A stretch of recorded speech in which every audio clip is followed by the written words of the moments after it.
wabarakatuh. Waalaikumsalam warahmatullahi wabarakatuh. Bagaimana kabarnya hari ini? Alhamdulillah luar biasa. Allahu Akbar. Walaupun di jam ke-8 ini ya masih bersemangat ya.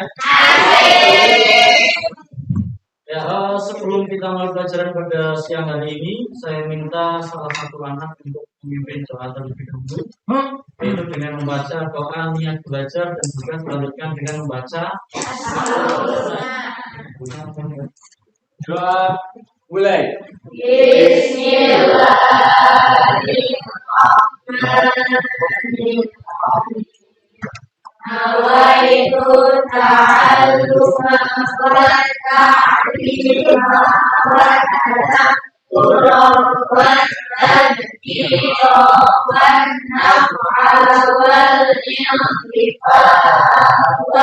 ifadata wal istifadata. Aliku ya kudusu ya salamu ya mu'minu ya muhaiminu ya azizu ya jabbaru ya mutakabbiru ya khaliq.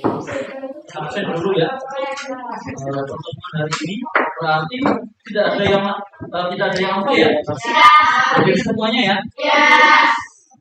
Pertemuan hari ini kita akan membahas mengenai indahnya membangun panggilan rumah tangga. Ya.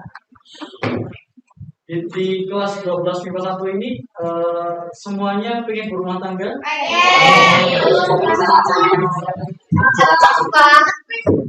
Ada yang tidak ingin? Ya, semuanya pengen masih ya? Kita ketika mau berumah tangga tentunya harus mempersiapkan, ya, harus dipersiapkan. Kira-kira persiapan apa saja?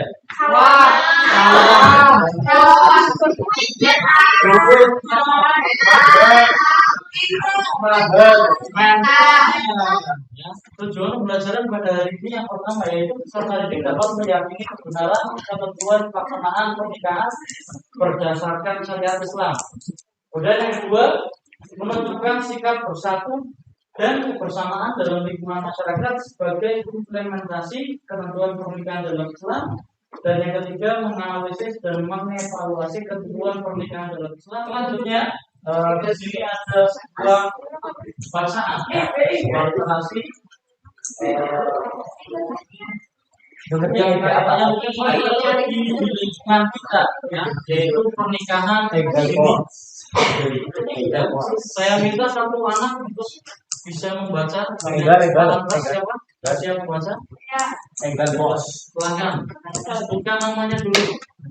Perkenalkan, nama saya Prima Ayu Putri, absen 25 dari kelas 12 MIPA 1. Mengkritisi kita. Siswi SMP berinisial EB, berumur 15 tahun, warga Kecamatan Bali Sekolah Utara, Lombok Tengah, NTB, memutuskan untuk menikah dengan seorang remaja berinisial UB, berumur 17 tahun. Pernikahan keduanya diketahui sudah berlangsung pada 1 Oktober 2020 lalu. Salah satu alasan NTB memutuskan untuk menerima lamaran suaminya ya saat itu karena motif ekonomi. Pasalnya, sejak ditinggal orang tuanya bercerai dan hidup berdua dengan neneknya, ia mengaku kondisi ekonominya serba kekurangan. Sementara itu, Kepala Subag Dalam Abdul Hanan mengatakan karena keduanya masih usia dini, pernikahan dilakukan tanpa melibatkan KUA.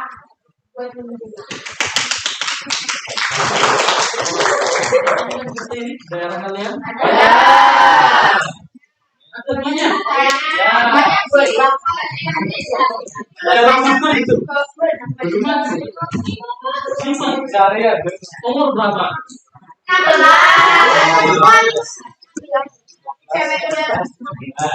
Belum lahir.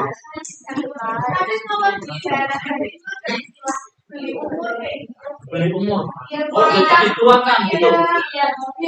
memenuhi batas KUA, tapi pada tidak ada. Ya. Berarti memalsukan data ya, karena tidak seperti terlalu kata ini ya. Bagaimana pernikahan bisa dinyatakan sah? Pertanyaan yang pernikahan yang seperti apa yang bisa dinyatakan sah? Yang satunya udah bilang sah. Ini ya silakan sebutkan namanya. Merebutkan orang lain.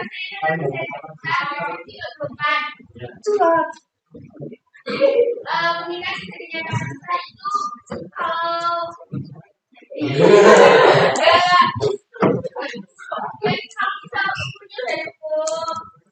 kalau ada walinya, ada saksi, pengantinnya,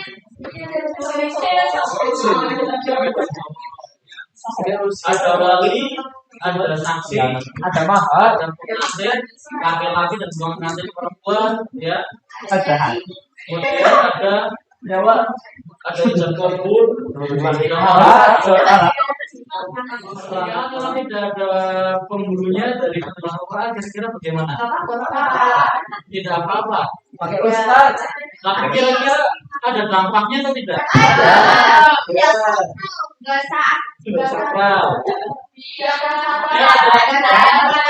Gak ngikutin tren. Ngikutin tren. Kasihan anaknya, kasihannya bagaimana? bisa bikin Kita akan diskusi mengenai ketentuan pernikahan sesuai dengan syariat Islam. Silakan kalian bisa duduk dengan teman kelompoknya.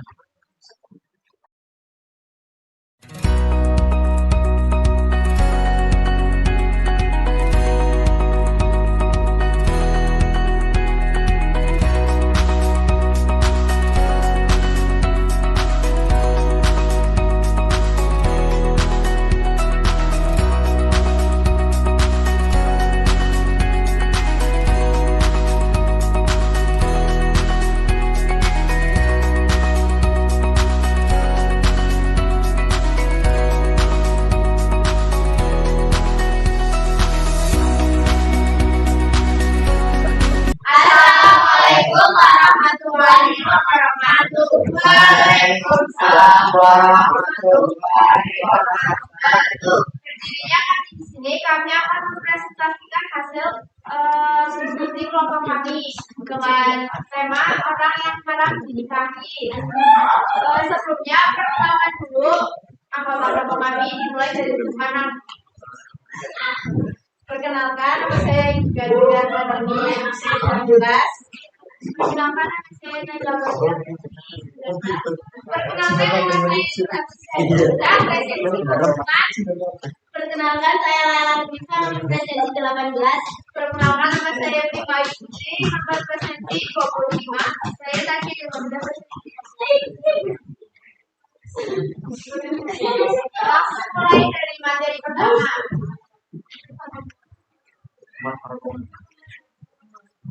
Pembahasan yang pertama, mahram adalah orang yang haram untuk dinikahi dengan beberapa sebab. Keharaman dikategorikan jadi dua macam. Yang pertama, kurma mu'abbadah atau haram selamanya, dan yang kedua, kurma mu'aqqadah atau haram dalam waktu tertentu. Sekian dari kelompok kami. Ada yang kurang jelas atau ada yang mau ditanyakan? Itu kan bisa maksudnya papan itu ya. Assalamualaikum warahmatullahi wabarakatuh. Waalaikumsalam warahmatullahi wabarakatuh. Sebelumnya izinkan kami untuk mempresentasikan hasil diskusi kelompok kami mengenai pernikahan yang tidak sah. Sebelumnya perkenalkan nama saya. Perkenalkan dari kelompok kalian dulu. Saya Jangan Sofiani, presensi 17. Dari Zuhairi, pernikahan batal ialah pernikahan yang tidak memenuhi rukun, sedangkan pernikahan rusak ialah pernikahan yang tidak memenuhi syarat. Namun baik yang batal maupun yang rusak oleh para ulama Syafi'iyah hukumnya tidak membedakan. Karenanya tak mengherankan jika jumlah bentuk pernikahan batal ini banyak dan berbeda jumlahnya dengan pendapat terbaik. Assalamualaikum warahmatullahi wabarakatuh.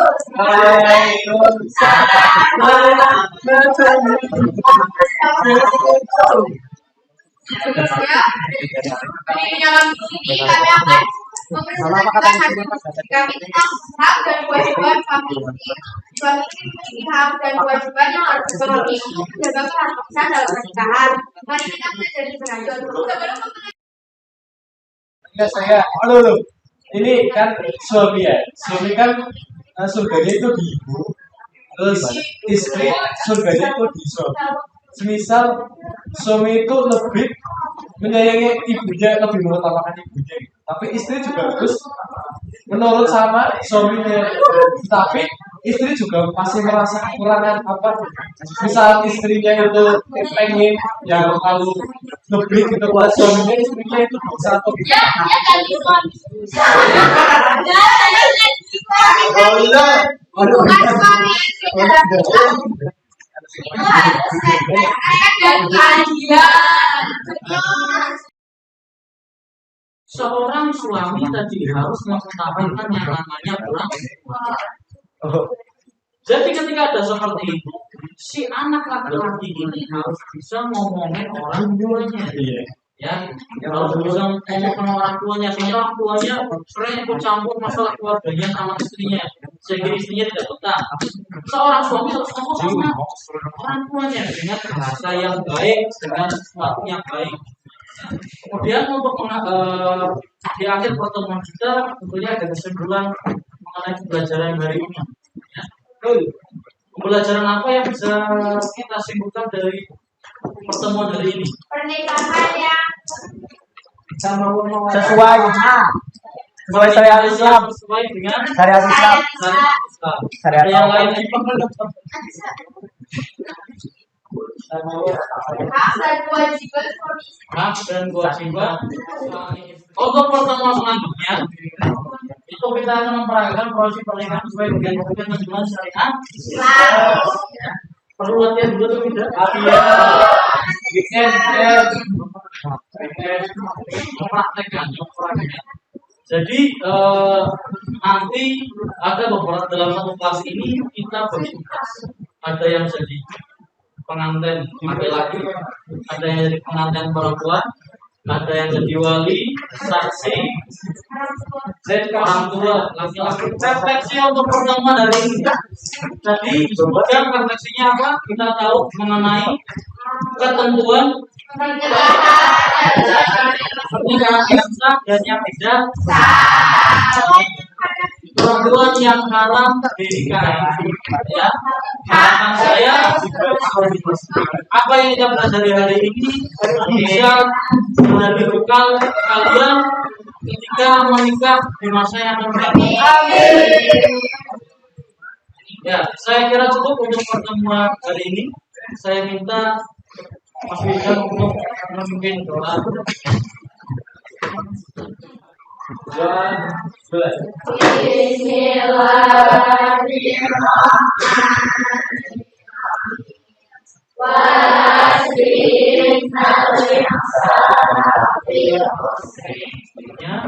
Saya akhiri. Wassalamualaikum warahmatullahi wabarakatuh. Waalaikumsalam warahmatullahi wabarakatuh.